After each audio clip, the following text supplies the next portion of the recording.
E aí, meu povo, tudo bom? Obrigado pela sua atenção, obrigado por você estar aqui conosco. Peço que você se inscreva nesse canal Entre a Cruz e a História. Nós estamos hoje aqui, novamente, com o Dr. Vitor Gama, professor de História, cientista da religião, para a gente conversar sobre um pouco sobre o Padre Olavo, né? Padre Olavo que faleceu no dia 29 de setembro, na cidade de Miracema, prestou um grande serviço naquela comunidade, enfim, um período longo. E, enfim, existem muitas pessoas que nesse momento agora estão muito consternadas, outros que desejam mais saber sobre a história do Padre Olavo.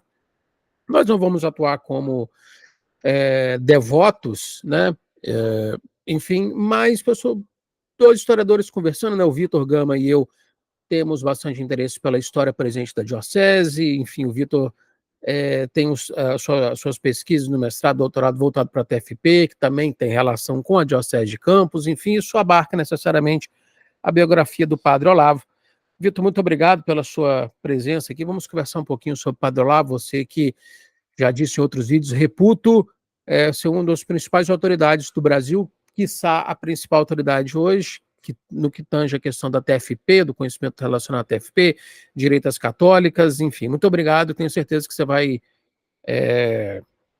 incrementar muitas informações. Obrigado. Bom, obrigado, Vinícius, novamente pelo convite. Espero poder colaborar um pouco. Ô, Vitor, Padre Olavo, pois é, Padre Olavo morreu, né? Hoje é dia 30, mas a gente está gravando dia 30, enfim. Você fez muita leitura, você conheceu muitas coisas ligadas à TFP, enfim, a membros da TFP. O Padre Olavo, ele nasceu em 1940, foi ordenado em 1967 pelo Dom Geraldo Sigô. Foi para a Diocese de Campos. Na Diocese de Campos chegou em Miracema em 1973, onde ficou até 82 na matriz, foi removido por Dom Carlos. Depois saiu, fundou a sua capela, alinhado numa perspectiva mais tradicionalista, TFP, depois aos Arautos. Enfim, gostaria de conversar com você sobre isso, sobre essa trajetória do Padre Olavo, né? As suas informações sobre enquanto seminarista, enquanto padre, por que foi parar em Campos, enfim, sua ligação com o Dr. Plínio. Bom, é muita coisa, hein? É muita coisa. Uma pergunta que tem tanta coisa, enfim. Basicamente, essa pergunta tem um recorte gigantesco, mas, bom, assim, o Padre Olavo, assim como outros seminaristas, né, que foram ordenados depois na Diocese de Campos, ele não era da Diocese de Campos, como você mencionou, né? Se eu não me engano, ele era do Paraná também, não é? E uma leva lá, né? Ele, Padre Davi, Padre Gervásio. Pois é, porque esses padres, eles eram, enfim, eram padres que estavam orientados pelo cônego Vilac, né, que naquela época também estava no Paraná, né, na Diocese de Jacarezinho. Aliás, Dom Sigô era bispo de lá, né. E depois eles continuaram lá a sua formação no seminário de Diamantina, seminário da Arquidiocese de Diamantina, né, isso até 67. O Padre Olavo foi ordenado, né, por Dom Sigô, como você mencionou, em 67. Aliás, mesmo ano do meu pároco, né, 67, só que ele foi ordenado por Dom Antônio. Bom, mas enfim. Seu pároco é o Monsenhor Eduardo Ataíde, que ficou muitos anos em Pádua. Não é mais porque eu já não moro mais na cidade, mas Uhum. minha vida inteira. Bom, mas enfim. E o Padre Olavo, por coincidência, ele era pároco da cidade vizinha, né? De Miracema a Pádua são o quê? 15 minutos, né? Quando muito. Uma cidade muito próxima. Mas, enfim, o Padre Olavo, ele sempre exerceu uma certa liderança em relação aos demais seminaristas, né? E aqui eu menciono esses demais seminaristas, são os seminaristas que depois se tornaram os padres que assistiam a TFP, né? Hoje o padre Davi Francisquini, o padre Gervásio Gobato, o padre Antônio de Paula, né? O próprio padre Silveira, né? Que inclusive atuou com o padre Olavo durante muitos anos e faleceu agora em 2022, né? Se eu não me engano. 22. Então, e esses padres, esses seminaristas, né? Eles estiveram ali na diocese, formando-se no seminário da Arquidiocese de Diamantina, até exatamente o ano de 1969, o final de 69.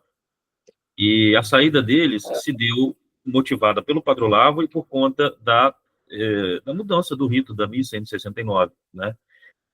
O padre Gervásio Gobato estava para ser ordenado padre, o padre Olavo já tinha sido ordenado, e o padre Olavo orientou a solicitar Dom Sigô que o ordenasse segundo o rito antigo, e Dom Sigô recusou-se a isso.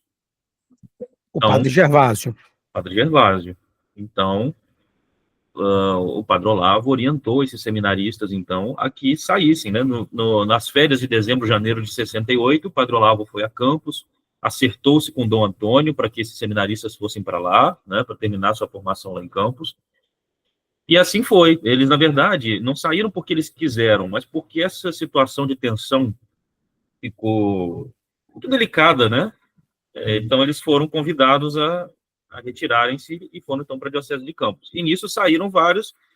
Saiu, inclusive, o também falecido padre José Eduardo, né? Era um dos seminaristas que saiu junto. Saiu o padre Silveira, que já é ordenado, e foi para Campos. Saiu o Monsenhor Benigno, inclusive, que nós já tratamos aqui no vídeo anterior, também foi para Campos, né? Então saiu, na época, já padre Benigno, padre Olavo, padre Silveira, o seminarista José Eduardo, que atendeu o São João da Barra, Davi Francisquini, seminaristas que eu estou falando, Antônio de Paula, Gervásio Gobato e as freiras do Jardim São Benedito. Pois é, mas essas religiosas, eu acredito que elas saíram numa outra situação, né? Mas assim, mais ou menos contemporâneas, né? No mesmo ano, né, 69. Inclusive, há uma circular de Dom Antônio, nós temos uma cópia dela, né, que Dom Antônio envia aos padres dizendo: olha, eu quero trazer uma notícia muito alegre, que agora nós teremos um mosteiro de contemplativos aqui em Campos, e essa carta é de 70. Então, quer dizer, eles saíram em 69, né, no final de 69, e as religiosas devem ter saído, presumo eu, no início de 70. Enfim, e foram para Campos para terminar ali a sua formação. E foram, 69, que é o ano da ruptura, inclusive, do Dom Antônio e do Dom Geraldo Sigô, por questões de liturgia, de ministro da Eucaristia, do sacerdócio, né? Enfim. Inclusive, pois é, esse rompimento, na verdade, né, teve mais um motivo, que foi o problema da reforma agrária, porque a forma como a TFP defendia a questão da propriedade é até mesmo controversa, porque o próprio Gustavo Corsão, né, em artigos lá no o Globo de 61, de janeiro, foi uma série de artigos, foram 5 artigos, o 1º de janeiro de 61, ele critica muito fortemente a posição da TFP e diz que ela não estava em sintonia com a doutrina social da igreja, né? Enfim, ele tem uma série de outras críticas que ele vai apresentar nesses artigos, nessa série de artigos que começa em 61, mas dizendo que a forma como ela defendia a propriedade não era a mesma forma como a igreja defende a propriedade. E, de fato, realmente, ali é uma forma muito particular da TFP de encarar o problema. Então, Sigô, em 69, numa entrevista, ele vai dizer que ele distanciou-se da TFP, primeiro, em razão disso, porque ele não concordava com essa defesa quase absoluta da propriedade que era feita pela TFP, porque ele também apoiava o Estatuto da Terra, passou a apoiar, né, o Estatuto da Terra, né, de 64, e não via naquilo as denúncias que a TFP fazia enfim, de reforma agrária socialista, confiscatória, né, nada disso. Janguismo sem Jango, né? Isso foi um dos motivos, né, um motivo mais exterior, digamos assim, um motivo mais político, mas também porque Dom Sigô, ao contrário de Dom Antônio e ao contrário da própria TFP, aderiu plenamente ao Vaticano II, né? Não houve conflito na Arquidiocese de Diamantina, a não ser este, naturalmente, como houve, por exemplo, em Campos, né? Os padres aderiram com naturalidade ao novo rito, né? Os seminaristas todos aderiram ao novo rito, Dom Sigô mesmo passou a celebrar, né, esse novo rito, e a vida continua normal na Arquidiocese de Diamantina. Então, um outro ponto que também influencia, impacta muito nesse processo de rompimento, é que Dom Sigô apoiou uma proposta, e aí eu não sei em que termos exatamente se dava essa proposta, porque para a gente saber precisaria ler, né, o que Dom Sigô tinha apresentado, que era algo mais ou menos semelhante com a instituição de diáconos permanentes, né, mas era uma experiência mais ou menos assim. E ele alegava que tinha sido mal interpretado pela TFP e por Dom Antônio, que publicaram em Catolicismo que Dom Sigô era contra o celibato, né? O que não é verdade. Ele mesmo dizia: olha, não, não é verdade. Eu cheguei a ler uma carta de Dom Sigor, onde ele dizia, não me lembro para quem ele enviava, se era para o catolicismo ou se para Dom Antônio, dizendo que ele queria uma retratação, né? Ele escreveu para Dom Antônio solicitando essa recomendação, falando que ele era a favor da ordenação de homens casados, enquanto nos mesmos moldes da Igreja Ortodoxa, como um clero auxiliar, mas que não iria ascender as as altas hierarquias da Igreja, mas tendo em vista a escassez de padre, então ele considerava estudar a possibilidade de ordenar homens casados, mas ele chama de clero auxiliar. Numa das cartas que Dom Antônio, inclusive, ele propôs um acordo, está com Dom Antônio, um encontro com Dom Antônio no Rio de Janeiro. Dom Antônio Dom Antônio responde que não, tendo em vista as nossas divergências, é melhor não, que o senhor siga o caminho do senhor, enfim. Mas, assim, as acusações, Dom Geraldo se defendeu dessas acusações. Porque eram mentiras mesmo. Trocando em miúdos, não eram verdade, né? Então ele deixa muito claro que a opinião dele nunca foi essa, que ele nunca sustentou que o celibato devia ser erradicado, abolido, nem nada disso, e que era merecido uma retratação, porque o catolicismo divulgou essa informação, né? E que não correspondia exatamente à verdade, que a proposta dele era outra. Mas, enfim, então, diante dessa situação, claro, não havia mais condições de que os padres que tinham essa sensibilidade mais tradicionalista ali, né, e os seminaristas também, permanecessem na diocese, que foram todos para campos que os abrigou, né? E o Padre Olavo é um deles, né? E o Padre Olavo, inclusive, foi exatamente na condição de líder desses seminaristas, porque, de fato, ele exercia uma liderança natural sobre eles. No processo de divisão da TFP, ali, a partir de 96, né? E, na verdade, a gente pode dizer que a partir de 95 mesmo, no final de 95, naquele processo de divisão, também o Padre Olavo exerceu uma influência muito grande sobre esses padres, não só sobre eles, também sobre os fiéis. Se a gente pega, por exemplo, e aqui eu falo a respeito da minha própria experiência, então, porque eu conheço, né, essas cidades, Cardoso, Italva, Laje e Miracema. Você não fala da TFP de trás da orelha do que você ouviu falar. Não, nesse caso aqui, eu estou falando porque é um dado que eu recolhi conversando com as pessoas. Então, assim, eu conheço essas 4 cidades, certo? Conheço o público que frequenta as capelas desses 4 padres. E aconteceu ali um fenômeno curioso, porque, por exemplo, há pessoas na capela do padre Gervásio que deixaram de frequentar quando ele mudou a missa, né? Há pessoas na capela do padre Antônio de Paula que deixaram de frequentar quando ele mudou a missa. Inclusive, elas frequentam o Cardoso Moreira. Uma das capelas que era assistida por ele é assistida, inclusive, pelo seu vigário aí, né? Os padres aí de Itaperuna, porque foram pessoas que ficaram descontentes, né? Em ambas as capelas, você tem, por exemplo, pessoas que eram, embora esses padres tenham ficado ao lado dos arautos do Evangelho depois da divisão da TFP, a gente de lá que ficou do outro lado, né? Então, você tem gente de Talva que ficou com o IPCO, você tem gente de Laje que ficou com o IPCO, você tem Cardoso Moreira, a mesma coisa, você tem famílias que ficaram com os arautos, apesar do padre Davi permanecer com o IPCO, você tem gente que ficou com os arautos. Em Miracema isso não acontece, né? Porque o padre Olavo ele exercia uma liderança, uma influência tão grande sobre esse público que estava com ele, que ali não há gente de Miracema que tenha ficado, por exemplo, com o IPCO, né? E ontem eu conversava com um amigo que ele mora em Pava, né? E ia eventualmente à capela do Padre Olavo, e ele dizia o seguinte: Miracema é uma cidade que tem uma identidade católica muito forte, né? E ele atribui isso a essa personalidade do Padre Olavo, né? E aí a pergunta que ele fez será que Miracema vai continuar assim, né, na ausência do Padre Olavo? E, de fato, quem acompanhou aí as notícias do falecimento dele no dia de ontem, vê que muita gente lamentou a morte dele. E não era só gente da capela dele, né? Era gente da cidade inteira, saiu no jornal, enfim, né? As pessoas se comoveram com o falecimento dele. Significa que o Padre Olavo, mesmo tendo tantas controvérsias na biografia dele, tantos problemas, inclusive a níveis midiáticos, né, como foi agora em 2021, teve uma polêmica, né, em 78 outra, em 96 outra. Apesar de tudo isso, ele ainda exercia uma influência muito grande sobre essa população católica de Miracema, né? Então, eu acho que é uma pergunta muito pertinente, né? Como é que como esse perfil, essa identidade católica de Miracema vai permanecer nesse momento agora após Padre Olavo, né? Porque assim, então, Padre Olavo nasceu em 1940, entrou para o seminário muito, né, na década de 50, muito provavelmente, e em Jacarezinho acompanhou Dom Sigor, foi ordenado por Dom Sigor, em Diamantina, com 2 anos de sacerdócio aí, já participou dessa articulação, de deixar Diamantina e ir para Campos, de 60, vamos botar assim, de 70 a 73, eu não tenho notícias de onde ele trabalhou, porque o Paulo Jonas, ele me levou lá, um colega nosso, né, que pesquisa também essa questão do tradicionalismo, me levou lá em 2022 na casa dele, eu conversei com ele,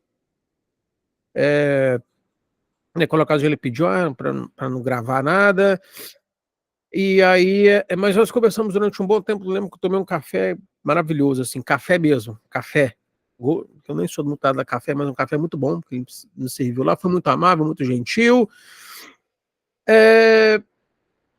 e aí ele contou a chegada dele em Miracema, ficou de 73 até 82, lá, quando foi retirado por Dom Carlos Alberto Navarro, mas me disse algumas coisas interessantes, por exemplo, que não era tão próximo de Dom Antônio, nunca foi muito próximo de Dom Antônio. Curioso isso, né? Eu tenho isso gravado, ou melhor, tenho isso gravado aqui na mente, mas não, ele pediu para não gravar, mas assim, isso me marcou muito. Assim, não era tão próximo de Dom Antônio, que na verdade era muito próximo do Dr. Plínio, mas não se identificava muito com a figura de Dom Antônio, mas entendia que Dom Antônio, naquele momento, era um bispo que guardava a ortodoxia da fé. Olha que interessante. E aí, enfim, ele foi retirado da paróquia no finalzinho de 82, por Dom Carlos Alberto Navarro, e aí se alinhou muito ao grupo do Dr. Plínio, sempre prestando aquela assistência ao Dr. Plínio, e foi construindo a sua capela, e, enfim, foi retirado pela defesa do rito tridentino, mas não conservou o rito tridentino nos seus últimos 28 anos de vida. Pois é, né? É uma coisa muito curiosa. Primeiro, comentando a respeito disso, dele não ter essa proximidade tão grande com o Dom Antônio. Bom, claro, né? Agora, depois de tudo que aconteceu, do rompimento de Dom Antônio com a TFP, com a sagração de 88, quer dizer, que, claro, vamos também colocar, vamos questionar a nossa fonte, embora ela já não esteja mais aqui para ser questionada. Mas aí também é um pouco, até um pouco conveniente, né? Essa não aproximação com Dom Antônio. E, no fim das contas, a forma como esses padres referiam-se a Dom Antônio, e o próprio episódio de 78, que depois a gente menciona mais adiante, a forma como eles se referiam a Dom Antônio, né, mostrava que eram sacerdotes que tinham uma certa relação, sim, com o bispo de Campos, né? Quer dizer, alguma relação tinha, mas digo uma relação de proximidade, né, com o bispo de Campos. Bom, agora, a respeito disso, dessa manutenção da missa tridentina por tanto tempo, depois o abandono dela, bom, me parece que esses 5 padres que assistiam a TFP, eles, claro, eles tinham muito mais vinculação com a figura do Plínio Correia de Oliveira do que com o Dom Antônio, né? Tanto é assim que quando o Dom Antônio rompe, eles rompem também, né? Sem nenhum constrangimento. E aí permanece uma situação meio anômala na diocese, porque você tem 20 padres tradicionalistas ligados, né, a Dom Antônio, e você tem 5 padres que têm as mesmas opiniões, né, mas que porque o bispo rompeu com uma associação da qual eles sequer faziam parte, mas que tinha uma afinidade muito grande, eles ficaram isolados, né? Isso pelo menos até 91, né? Mas o que é curioso de tudo isso é que o fato da ida do Padre Olavo para Campos foi exatamente para preservar essa missa, né? Toda a polêmica que envolveu a saída dos seminaristas de Diamantina se deu exatamente por conta do rito, né? Isso colocou, inclusive, em xeque a própria ordenação do padre Gervásio, né? Mas um pouco ele não seria ordenado, Dom Sigor recusou-se a celebrar no rito antigo. Então é muito curioso, né? E aí, novamente, isso reforça, mais uma vez, que a vinculação desses padres era com Plínio Correia de Oliveira e talvez, né, nem tanto com Dom Antônio, talvez nem tanto essa defesa do rito fosse pelas razões expostas no livro do Arnaldo Vidigal Xavier da Silveira, né, que era o grande instrumento teológico usado por eles para defender a permanência do antigo rito, mas, sobretudo, porque era a opinião de Plínio Correia de Oliveira, né? Então, mantendo ele esta opinião, eles também mantinham. Né? Mudando ele esta opinião, também mudavam. Tanto que, depois da morte do Plínio Correia de Oliveira, né, o João K. Dias, né, o atual fundador lá dos Arautos do Evangelho, ele ascende como essa figura reconhecida por tantos como o líder... Pela maior parte, né, Vitor? Pela maior parte. Pela maior parte da TFP como líder natural, como o substituto de não sei se a palavra é mais correta, substituto, mas enfim, aquele que continua o trabalho do Plínio Corrêa de Oliveira. Então, a partir do momento em que, né, a orientação passa a ser outra, eles mudam também de orientação. Mas é muito curioso isso, né, que a questão da missa não tenha sido um problema tão grave para ele, né, a ponto de a partir de da década de 90, do finalzinho ali, né, porque, afinal de contas, eles celebravam a missa antiga, né, mesmo depois do rompimento com a TFP. Inclusive, tem um vídeo dele aqui, o vídeo é de 2001, eu acho, ou 2, não consigo te dizer com segurança, acho que 2001 ou 2002, em que eles celebram a missa, que era um negócio meio híbrido, né, porque a parte que compete a resposta ao povo, né, o Senhor esteja convosco, essas partes da missa, né, era dito em português, né, mas aquilo que competia ao padre era lido no missal tridentino. Então, eles celebravam a missa meio híbrida, né, ou seja, isso já nos anos 2000, né, portanto, a própria transição dele para o rito novo não foi uma transição muito radical também, né, e mesmo a missa celebrada por ele em Miracema era uma missa também bastante diferente, assim, ela tinha as suas particularidades. Eu me recordo aqui agora de ter assistido mais de uma missa do coadjutor dele lá na capela, que era o padre Antônio da Silveira e Silva, também falecido agora recente, né? E o padre Antônio fazia a mesma coisa. Aquilo que competia ao povo, ele falava em português, né? Claro, celebrava de frente, enfim, como é o rito atual. Mas aquilo que competia o padre, ele pegava o missal e rezava em voz baixa e, obviamente, dava para ver que era um missal antigo, né? Então, assim, por exemplo, de 82, então, assim, desde quando chegaram na diocese, mas quando Dom Carlos Alberto Navarro chegou na diocese, né, em novembro de 81, começou, então, esse processo de exoneração dos padres, e aí contou, né, entre esses padres, o padre Antônio de Talva, o padre Davi de Cardoso, Gervásio de Lage e Olavo de Miracema foram exonerados por conta da liturgia, né, do rito, e também naquele mesmo momento, naqueles anos que se seguiram, eles se afastaram muito de Dom Antônio por conta da ruptura com o doutor Plínio Corrêa de Oliveira. A irmã auxiliadora me disse...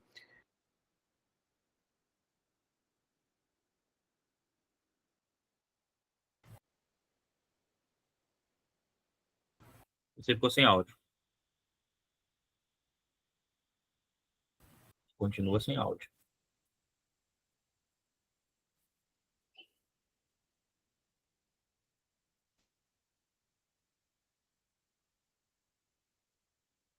Falha nossa aqui. Você está ouvindo? Agora você voltou a ouvir. Agora estou. Perfeitamente.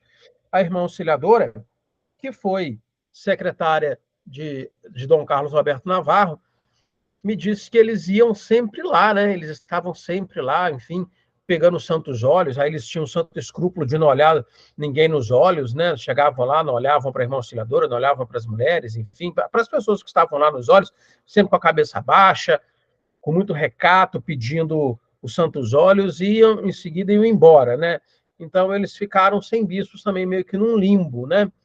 E, enfim, em 91 tentaram um acordo, tentaram ser reconhecidos pela diocese, mas esbarraram na negligência, na truculência, né, de Dom João Corso, que dizia abertamente que a TFP era o principal problema da igreja, o principal problema da igreja do Brasil, né? Que tinha opção para ele dizia que esses 5 padres eram piores que os padres que estavam com Dom Licínio, né? Isso. Ele dizia que eles eram muito mais refratários à união com a igreja do que os padres que estavam com Dom Licínio, né? Inclusive, tem aqui um documento, né? Inclusive assinado pelo Padre Olavo, né? Tem a cópia dele aqui. Primeiro que foi isso, esse pedido, né, ao cardeal Maier, né? Meyer, como é que era o nome? Agustin Maier. Então, para que eles também aproveitassem as condições que estavam sendo oferecidas pela Ecclesia Dei, né, para que eles integrassem a Ecclesia Dei e tal, e dispondo-se a colocarem-se numa situação em que aqueles pontos controversos que eles acreditavam que a doutrina do Vaticano II conflitava com a doutrina anterior, vamos dizer assim, em que eles manteriam com com a Ecclesia Dei, um diálogo aberto e respeitoso.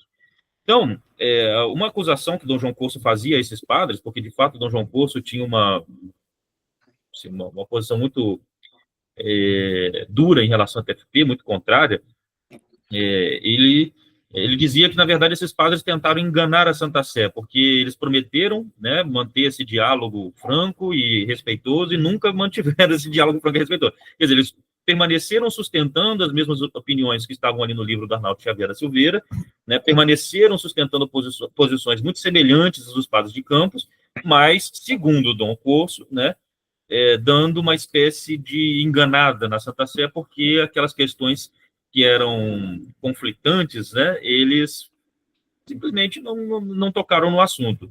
Dom João não aliviava, não. Dom João não facilitou esse diálogo. Inclusive, ele mesmo dizia, e aqui tem o fragmentos de uma carta que ele escreve ao padre Davi Francisquini, dizendo o seguinte: olha, o senhor age como pároco de Cardoso Moreira, né? O senhor não é pároco de Cardoso Moreira, o senhor está usurpando funções que não são as suas. Então, ele tinha uma série de críticas ao comportamento desses padres. Então, eu entrevistei o Dom Roberto Guimarães em 2020, eu acho, 2019. Eu entrevistei o Dom Roberto Guimarães em 2019. Hoje ele está bastante debilitado de saúde, mas à época ele falou bastante a respeito do assunto e ele disse que, bom, primeiro esses padres eles participaram da sagração dele em 96, né? Eu me lembro que tinha um jornal Ontem, Hoje e Sempre, que era o jornal da União São João Maria Vianney, que circulou uma notinha dizendo assim: olha, a imprensa dá conta de que padres tradicionalistas estiveram presentes na sagração. Queremos deixar claro que nós não fomos. Quem foram os padres da TFP. De fato, eles estiveram presentes lá, e com o Dom Roberto Guimarães, o bispo que sucede ao Dom João Corso, a relação era muito mais amigável, digamos assim, até porque o próprio Dom Roberto Guimarães, e talvez isso tenha valido a ele essas pontes que ele fez, né?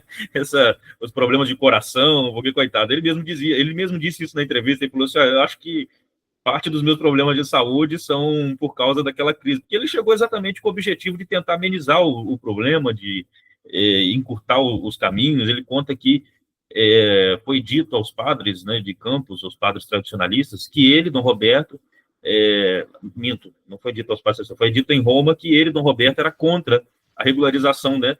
E aí ele disse que foi rapidamente desmentir. Falou: não, eu sou o primeiro que quero, muito pelo contrário, eu vim aqui para resolver esse negócio, estou desde o início tentando resolver, né?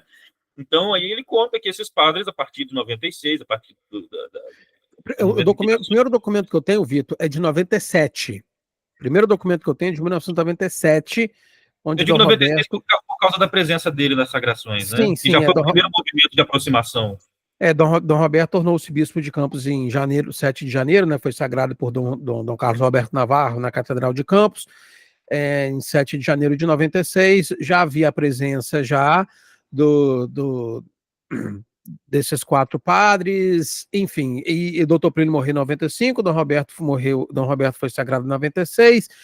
A partir daí, então, esses padres que já tinham começado o diálogo com Dom João Corso em 91, mas sem sucesso, muito por conta do temperamento de Dom João, que não os aceitava, Dom Roberto abriu esse espaço para os 4 padres, então, enfim.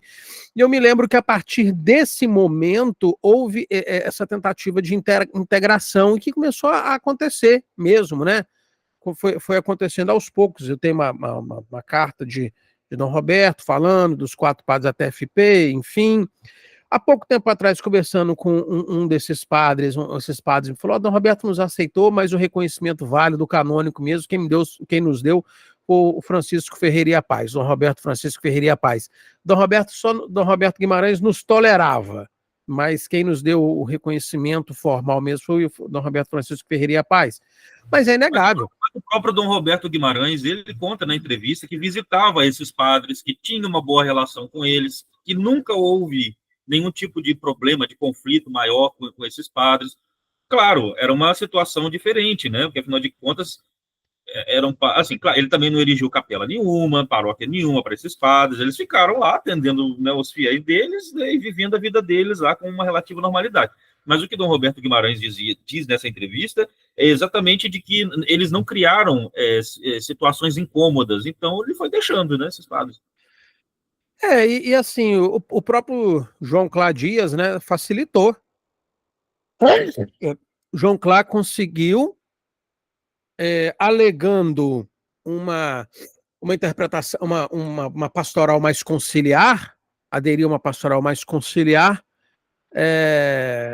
e falava que o doutor Plínio tinha esse desejo, e que os membros dos arautos falam que o doutor Plínio mesmo falava, não é possível ter havido 3 papas aí, simpáticos, e que por 30 anos, então, eles não podem estar errados, né? Isso é uma fala dos arautos.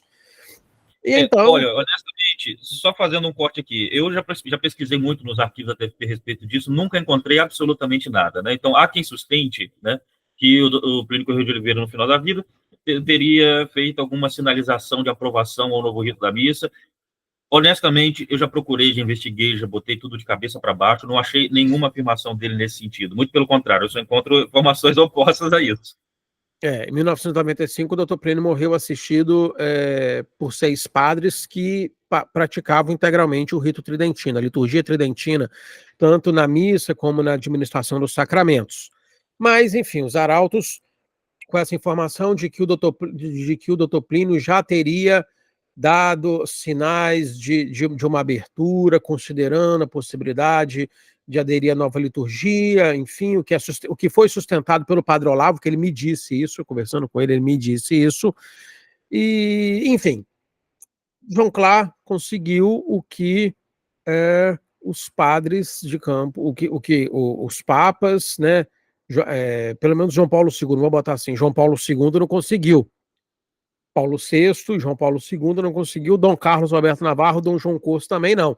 Então, João Clá facilitou significativamente a vida de Dom Roberto nesse processo de integração desse clero, que acabou, desses 4 padres, que, enfim, teve uma ruptura também, né, interna também, porque essa ruptura também, Vitor, não se deu em 95 a morte do doutor Plínio, né, essa ruptura aí já havia, vamos botar assim, nos primeiros anos da década de 90, antes da morte do doutor Plínio, sinais de uma indisposição interna na TFP, onde partiu aí, né, essa divisão entre o grupo que deu origem aos arautos do evangelho e o grupo que deu origem aos provectos fundadores, né, de onde surgiu o PCO, enfim.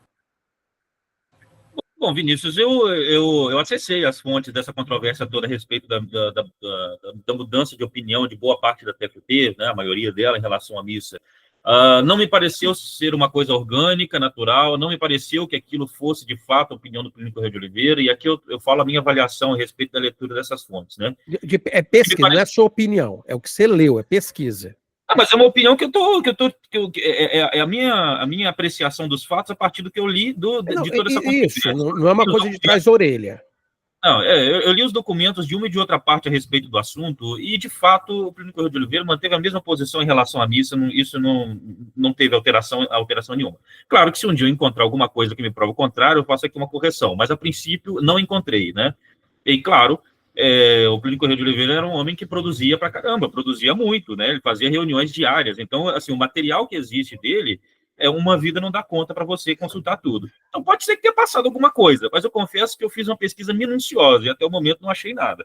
Agora, todo esse processo de mudança, na qual inclusive esses padres tiveram um papel muito importante da mudança de opinião da TFP a respeito da questão da missa, se deveu a questiúnculas de citações do livro do Arnaldo Vidigal Xavier da Silveira, né, que foi submetido a uma avaliação do padre Victorino Rodrigues, né, aquele padre dominicano espanhol, que disse que tinham problemas ali nas citações. Bom, mas o problema é que citações equivocadas nem sempre comprometem a tese da obra.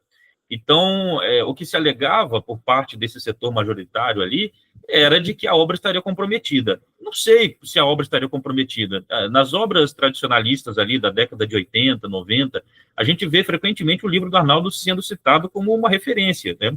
E, claro, ali havia bons teólogos, né, como ainda hoje há.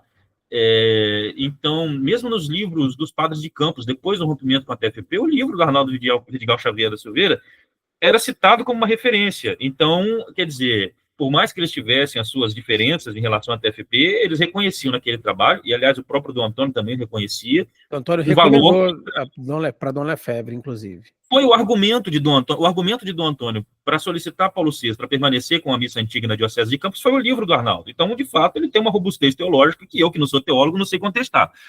Mas parece que... Ou seja, então, se eventualmente havia problemas de citação, né, a tese não estaria abalada, até porque a tese não estava fundamentada em uma citação só, né? O livro, muito pelo contrário, ele é repleto de referências. Quem já teve oportunidade de ler, eu tenho a versão dele francesa aqui, é repleto de referências. Agora parece que existe, inclusive, uma tradução em português aí que já é vendida, inclusive, né? Bom, mas o que eu tenho em relação a tradução em português, mas enfim, PDF, não um livro formalizado, não em PDF. Não, uma editora publicou recentemente, mas assim, a respeito desse processo de mudança, então, toda a polêmica que eu li ali a respeito do assunto não foi suficiente para formar em mim a convicção de que Plínio Corrêa de Oliveira de fato queria a mudança, né? A mudança, me parece, e aí, claro, o tempo aparece também como sendo um dos elementos que confirma essa hipótese, a mudança foi conveniente, porque, afinal de contas, a TFP, um setor importante da TFP, buscava um reconhecimento dela enquanto uma organização religiosa, que vai acontecer pouco tempo depois.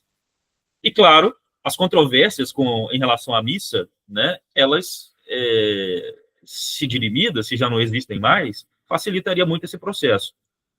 Há um blog do Átila Cinque Guimarães, que foi um membro da TFP muito destacado, inclusive um grande intelectual, um homem realmente importante para a TFP, publicou muita coisa lá, ajudou a produzir muita coisa, e publicou um livro chamado Nas Águas Turvas do Vaticano II, né? Mas só tem em inglês o livro, né? Bom, mas enfim, ele tem lá no site dele um documento, longo documento, onde ele conta enfim, o processo dele de saída da TFP já em 97, eu acho, 98, não estou seguro aqui.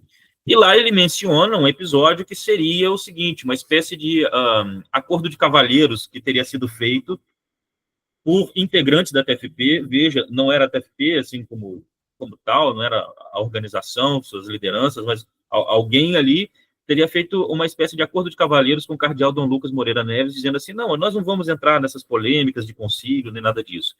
Mas aí, se você pega, por exemplo, o recorte temporal, tudo isso acontece num período muito curto de tempo, que é entre outubro de 95, o momento onde morre o Plínio Corrêa de Oliveira, até final de 97, que é quando se constitui a Associação Cultural Nossa Senhora de Fátima. O Dom Vicente Scherer, que foi presidente da CNBB, enfim, um arcebispo de Porto Alegre, um nome proeminente também, nas memórias do Dom Plínio, ele pede ao Dom Antônio, né, Dr. Plínio registra que ele pede ao Dom Antônio assim, que não endosse, que não publique, manifeste apoio e a publicação do livro do Arnaldo Vidigal Xavier da Silveira, e ele pede ele propõe um acordo de cavalheiros. Dom Vicente Scherer... Mas se você analisa bem o contexto da situação da crise de Campos, né, ela ficou restringida à Diocese de Campos. Claro, um livro com aquele potencial, né, se difundido pelo Brasil, poderia fazer com que Campos fosse simplesmente foco de outros fenômenos semelhantes. Então, eu penso que foi também um pedido estratégico, né, para a não divulgação do livro, porque... Mas é engraçado, Vitor, porque assim, nesse mundo, nessa terra quadrada, nessa terra plana, né, que gira muito, parece que esse livro está vindo à tona novamente. Sim, esse livro do Arnaldo tem um... Não só parece, ele foi publicado de novo, né? Ele foi publicado em português pela primeira vez, o livro é de 69, né? Foi publicado em 75 na França e foi publicado agora. Isso significa, de certa forma, que o livro mantém uma robustez teológica ainda muito grande. Né? Ao contrário de muita gente que cria canal aí no YouTube, eu não fico entrando em questões teológicas porque eu não sou teólogo, não tenho formação para isso, né? Então, eu também não posso fazer uma avaliação teológica do livro porque eu também não tenho formação para isso.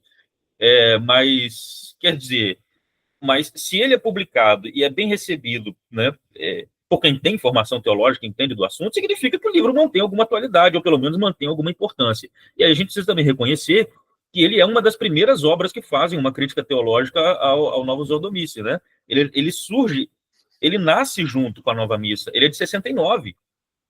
O estudo do Arnaldo é de 69. E veja, ele não é um estudo que deva ser desprezado, assim, não tem importância. Tem tanta importância que o próprio Cardeal de São Paulo montou uma comissão de estudos com a TFP em 70 para poder analisar o livro. Né? Eram 2 ou 3, não me lembro bem, acho que eram 3 padres da arquidiocese e alguns membros da TFP que estavam discutindo os temas do livro. Em determinado momento, essa comissão foi dissolvida porque um padre acabou se casando, o outro padre se tornou bispo, aí ficou inviável a continuação da comissão. Mas você acha que o arcebispo de São Paulo destinaria 3 padres para analisar o teor de um livro numa associação de leigos, né, que não tem papo em nada, né? Se aquele livro não tivesse a sua importância, então tem, né? E tem muita. Bom, agora, um outro ponto, outro aspecto que reforça, inclusive, a posição do Plínio em relação a isso, é que ele foi um dos primeiros aqui no Brasil a trazer o assunto, a trazer o tema enfim, a polêmica toda que envolvia a reforma litúrgica e que na Europa era uma coisa mais ou menos já percorrida, já mais ou menos comum. Ele escreveu na Folha de São Paulo um artigo chamado Direito de Saber, né? Nesse Direito de Saber, ele traz toda a polêmica que está acontecendo na Europa, a própria figura de Dom Lefebvre, etc. Ele traz isso para cá, para o Brasil, que estava meio modorrento nesse aspecto, assim. Claro, a gente sabe que saíram muitas matérias de jornal a respeito do caso Dom Lefebvre, eventualmente apareceu alguma coisa sobre Campos, mas não era um assunto do qual a imprensa se ocupasse muito especialmente. E ele trouxe isso para a Folha numa época em que as pessoas liam o jornal, né?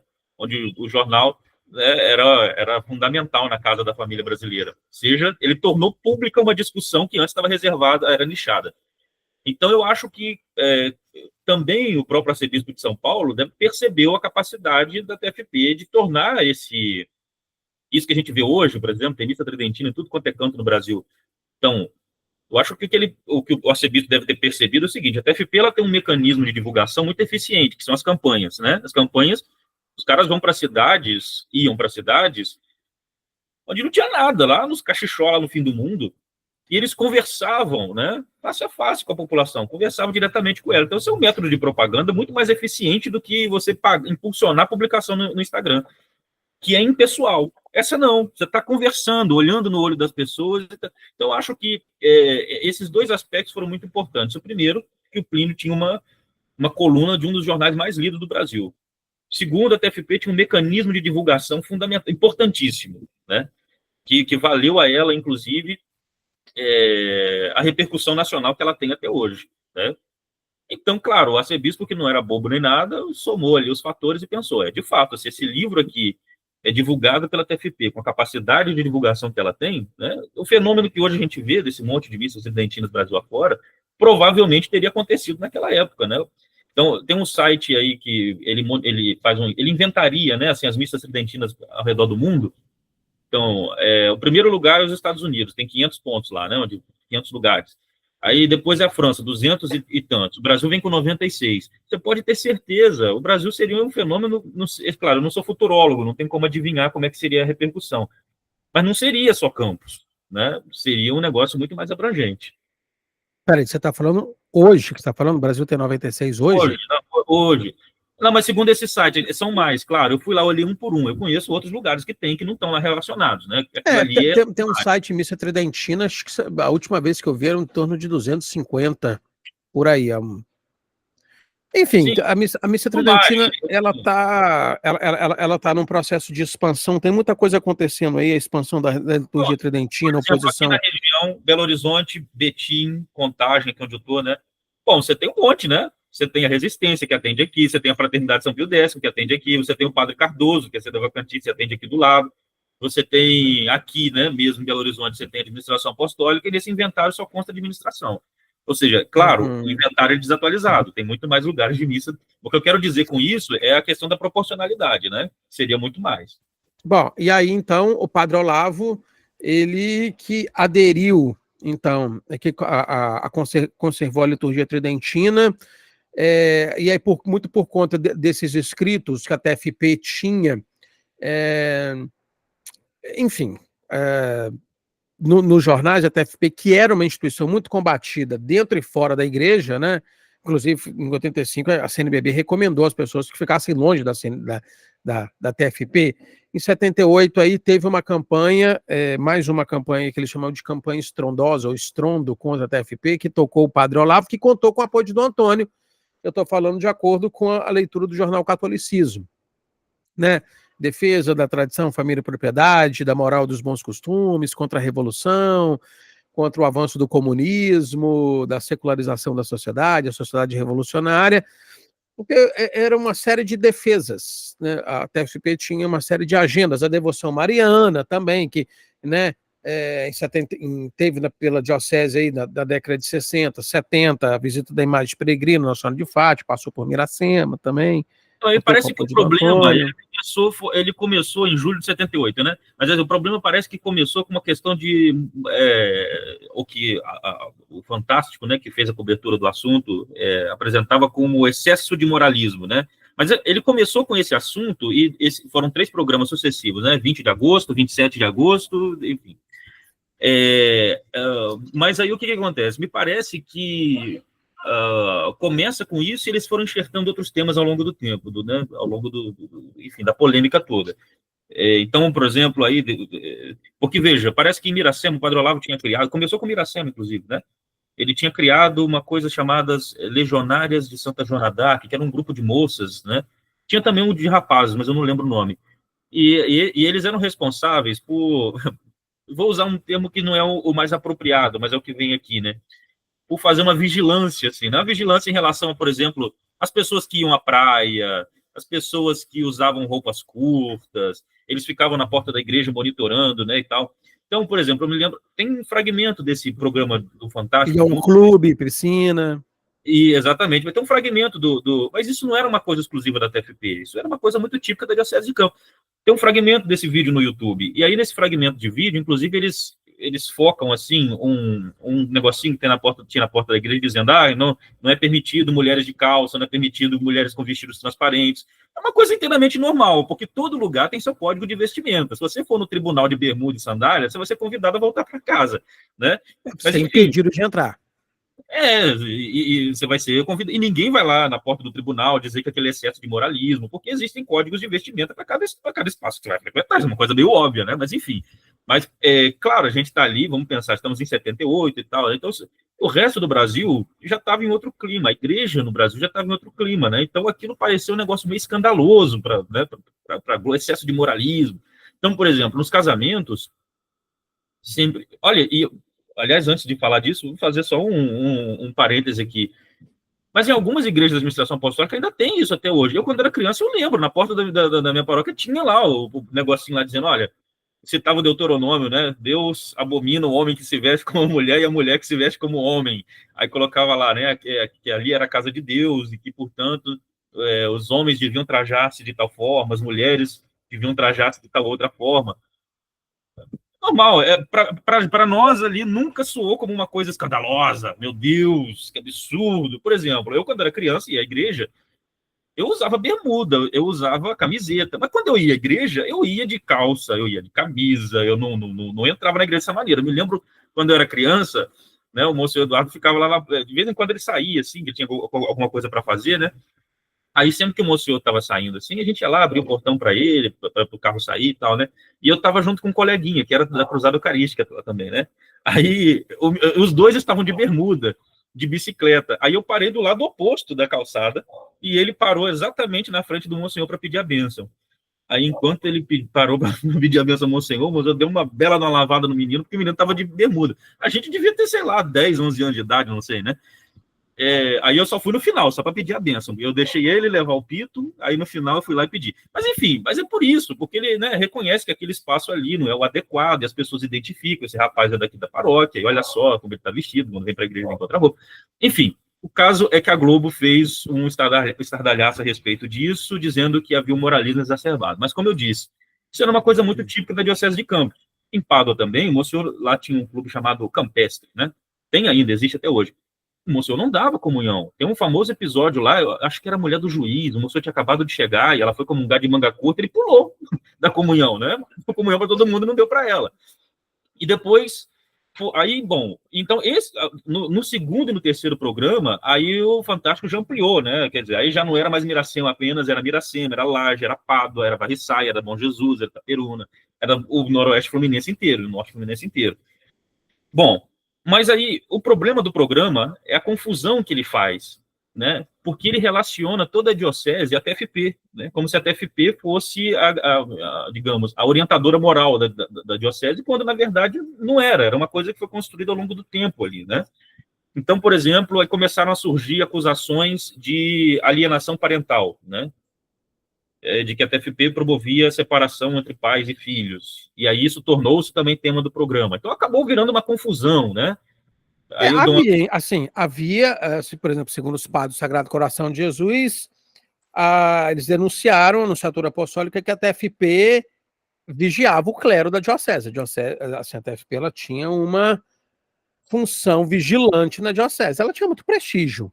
Mas, Vinícius, vamos fazer novamente a crítica da nossa fonte aqui, porque existe um episódio muito famoso lá em Campos, que é quando, depois que Dom Navarro assume a diocese de Campos, né, de que um grupo de TFPistas teria impedido a entrada de pessoas com roupas imodestas na catedral e houve uma algazarra lá. Bom, o fato é o seguinte, todo mundo usava o distintivo da congregação mariana, né? Então havia uma confusão em Campos, e ainda hoje, para algumas pessoas existem, porque tanto a TFP quanto os congregados marianos usavam o distintivo da congregação, né? Não era gente da TFP que estava fazendo aquilo, mas na imprensa, né, foi descrito como os membros da TFP fizeram lá um piquete na porta da igreja para não deixar pessoas com tais tipos de roupa entrarem, quando não foram eles, foram congregados marianos. Então, não sei, isso não era do interesse da TFP. A TFP não se envolveu nas polêmicas da saída dos padres em Campos, nem dos padres dela, que davam assistência a ela. Tanto que quando esses padres saíam das paróquias, a TFP era recomendada que os membros daquela cidade fossem para outro lugar, para poder não se envolver na confusão, né? Então, assim, por exemplo, tem gravação do padre Gervásio, tem gravação do padre Gervásio. Quando ele saiu, quem pregou lá foi o padre Eduardo Ataíde. Isso em 84, enfim. Eu tenho dificuldades de acreditar nessa afirmação dos padres do Sagrado Coração, né? Talvez haja uma confusão aí, exatamente a confusão que era muito comum em Campos, né? De quem era congregado e de quem era da TFP, né? E às vezes até era a mesma coisa, era congregado e da TFP. Eu conheci gente, por exemplo, que era congregado e era da TFP, né? E era gente que era só congregado. Então, por isso que eu acho, não sei, eu me questiono a respeito disso, da afirmação dos padres, por conta disso. Eles não se envolveram nessas brigas, né? Pelo contrário, até mesmo para salvaguardar o próprio nome da organização, porque ela está difundida no Brasil inteiro e tal. O problema de Campos era um problema de Campos. Essa acusação é de 68, né, dos padres, assim, que o contexto histórico, assim, as fontes históricas, cruzando as fontes históricas, até as próprias cartas que o Dom Antônio mandava para Dom Lefebvre dava um ponto de vista bastante forte, assim, um alinhamento, uma cumplicidade muito grande da TFP em Campos, assim, como por conta das campanhas da bandeira anticomunista, pela devoção mariana, enfim, me parece que, assim, lendo as cartas dos padres de 68 para a Nunciatura Apostólica e lendo as inscrições que o Dom Antônio fazia para Dom Lefebvre, se referindo à TFP, se a TFP era um exército, assim, uma milícia, assim, estou falando da milícia carioca, mas assim, um grupo de apoio muito importante para os planos de conservação da perspectiva tradicionalista, né? E, enfim, dentre eles o padre Olavo de Miracema, né, que se destacou aí em 78, que teve essa questão toda aí, né, que envolveu o Fantástico, que está no Jornal Catolicismo, que é descrito no Jornal Catolicismo, né? E, enfim, que acabou seguindo o Dr. Plínio Corrêa de Oliveira, e que em 96 também teve uma outra questão com ele, né? Pois é, eu fui procurar aqui os documentos a respeito desse assunto, porque eu tinha lá um dossiê que foi feito pelo Serviço Nacional de Informações, né, que era um órgão de monitoramento do regime militar, da ditadura, que monitorava os passos de todo mundo, né, mas e especificamente da TFP. Eu fiz um levantamento de todas essas organizações da direita católica do Brasil que eram monitoradas por ele, porque obviamente eu estudo esse assunto. Assim, cada um aparecia com 10, 20 documentos, a TFP tem 300, né? Então, é a organização mais monitorada por eles. E um deles é um relatório a respeito desse caso de 78, né? Então, estava muito bem documentado, tinha matérias de jornal e tal, era até muito interessante trazer aquilo. Infelizmente, não consegui encontrar, revirei, botei o computador de cabeça para baixo, eu sei que eu tenho, mas enfim. Agora, este caso 96, eu também fui buscar, mas eu não encontrei. Mas eu me lembro vagamente da história de que era alguma coisa envolvendo livro didático, livro paradidático, que o Padre Olavo teria alegado que tinha, enfim, pontos controversos, vamos dizer assim. Eu não vou dizer exatamente o tema, porque isso me escapa da memória, mas tinha alguma coisa ali, e ele acabou fazendo uma campanha de repercussão nacional por causa do conteúdo do livro, né? Então, quer dizer, o Padre Olavo, ele era um homem realmente muito aguerrido, né? Ele era um homem que não retrocedia nas polêmicas quando ele estava envolvido, né? Nem nada disso. Era um homem de opinião, concorde ou discorde dele, mas era um homem de uma opinião muito sólida, né? Nesses aspectos. Nenhuma dessas polêmicas a gente tem notícia de que ele tenha, né, assim, voltado atrás, não, me exagerei, me equivoquei, nem nada disso, né? Era um homem realmente muito seguro das suas opiniões, né? E talvez por isso, né, ele tenha, como eu conversava com esse amigo meu que eu mencionei, né, ontem, talvez por isso ele tenha cativado mesmo as pessoas assim em Miracema, né, tenha exercido essa liderança não só sobre os fiéis da capela dele, mas sobre o público católico em geral em Miracema. A capela, e não Miracema, na região toda, porque ele celebrava até na minha cidade, né? Os padres não podiam celebrar missa, ligavam para ele ia lá celebrar, né? Ele era pároco da região. É a Capela Nossa Senhora de Fátima, né? E aí tem um colégio lá, o colégio Nossa Senhora do Bom Conselho. Nossa Senhora do Bom Conselho. Pois é. E aí ele ficou de 82, quando ele saiu, né? Aí ele começou a construir, então, a capela. Enfim, naquela situação toda, ele foi removido por Dom Carlos, foi assistido por Dom Antônio, buscava os Santos Óleos, depois começou a buscar lá com Dom Carlos Alberto Navarro, Dom João Corso os botou para correr, assim, impediu, né, essa aproximação.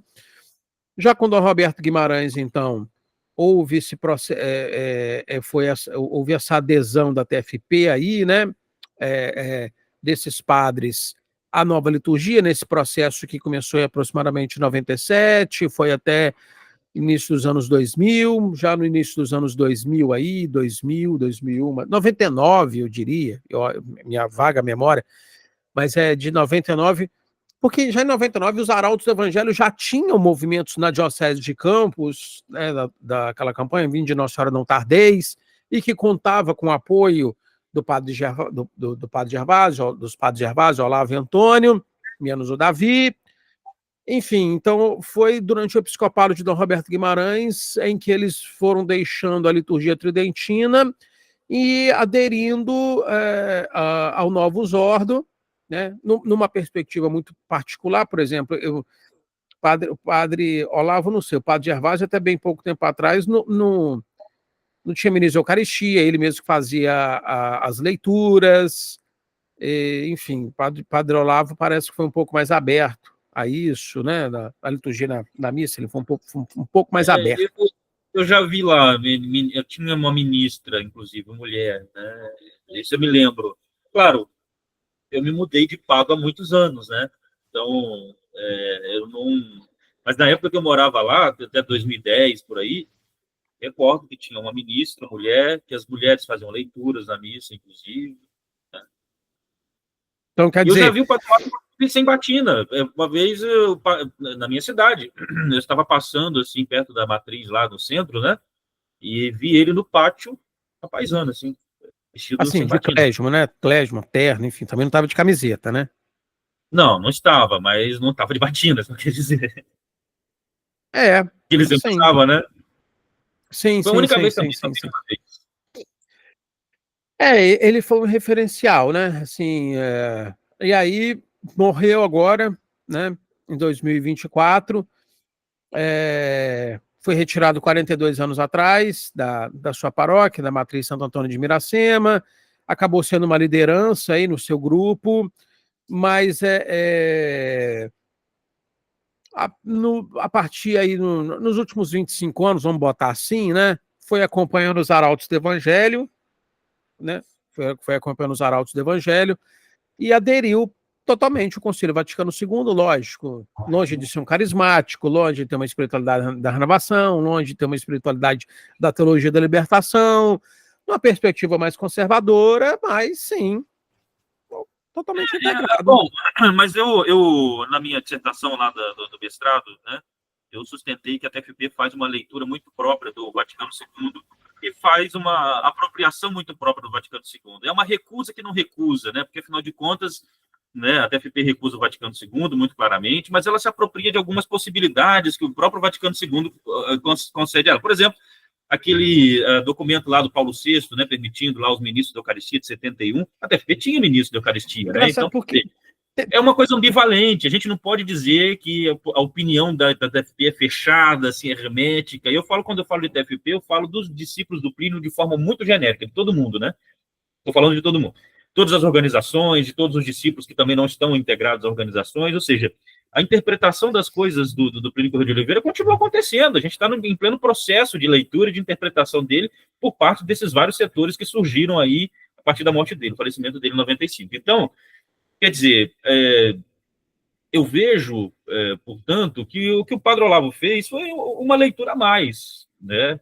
E essas diferenças que você encontra entre um e outro padre, entre eles e os arautos, entre eles os arautos, um e outro padre e o IPCO, por exemplo, são leituras possíveis daquilo que o Plínio Corrêa de Oliveira deixou como legado, né, assim, de pensamento, né? É isso. Todo mundo, de certa forma, é herdeiro dele, né? E é isso, e tá bem. E o tempo agora vai dizer, né? Quem é que vai substituir o Padre Olavo nessa função de liderança aí? E se haverá uma liderança como ele, né? Se será uma liderança como ele foi também. Eu acho um pouco difícil até. É muito difícil mesmo assim, porque de qualquer forma o povo de Miracema hoje, o povo católico de Miracema, o povo da capela dele, se sente bastante órfão, né? Sem dúvida. Com certeza. Vitor, muito obrigado pela sua participação, pela sua atenção. Muito obrigado mesmo, sempre nos enriquece bastante. Pedimos que você se inscreva no canal, compartilhe esse vídeo. Um grande abraço, Vitor, para vocês todos que nos acompanharam. Tudo de bom, sucesso sempre. Valeu, Vitor. Obrigado. Obrigado, Vinícius.